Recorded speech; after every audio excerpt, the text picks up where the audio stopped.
An introduction is about the first impression, and first impressions count. Think of the impression you make when you roll up for an interview or on a first date, and that's the same with an introduction. You make an impression in the first few lines, and that's why it really matters.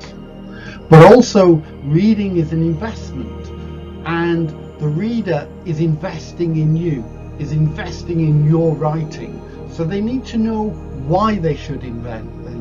They need to be interested. They need to be hooked into that writing.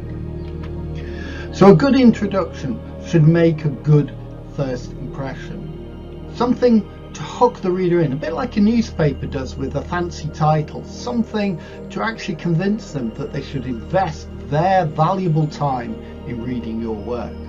It's about the reader. It's not about you. It's not about why you chose it or why it's important to you. It's why it should be important to the reader. Give the reader a bit of focus and a bit of direction. Not too much. You don't want to repeat yourself, but you want to give them some signposts that say, this is where we're going. So think about it like an opening statement in a court of law, and the barrister stands up and makes an opening statement that summarizes the case, that summarizes the story. So that's what you're trying to do in an introduction.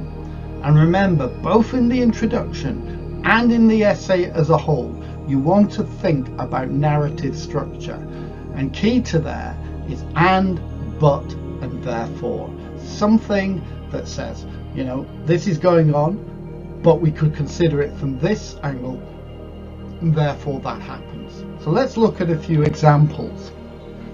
This is a real piece of student work, and I've annotated it with a few points of concern. But let's start. Within this report, I will be explaining the reason why people such as ourselves use profanity. So it's clumsy. We know that actually the subject is swearing because of the title, so we don't need to repeat that.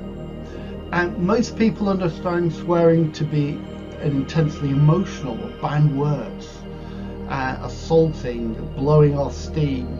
So you need a source. You can't speak for everybody in the world, so you need a source.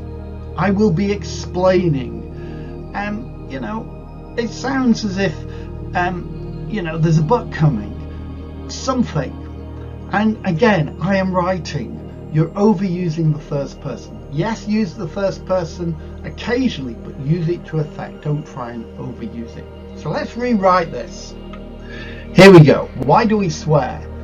Okay, so we've got it much more direct. Swearing has a bad press. So there's the hook. And then we're straight in. Typically people associate it with poor behavior and violence. And we've got some references there. But this may not be true. Research has recently suggested that it helps with pain. In this essay, I will therefore explore some very specific use, and also it's got an and, but, and therefore narrative structure. And the and, but, therefore really helps. It helps give things a structure, and it's a simple template. This happened, then this happened, but this happened, and consequently something else happens. You don't need to use the words and, but, therefore, but the structure is the key. So to summarize, go for a strong opening sentence or two, something that hooks the reader in and gets them to want to read on. Be bold, but be factual. Numbers can often help. The sort of facts, the 8 out of 10 cats type statement.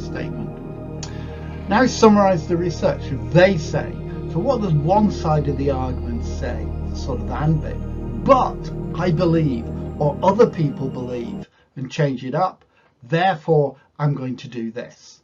The reader should now be interested, know why it matters, and have an overview of the main arguments to come.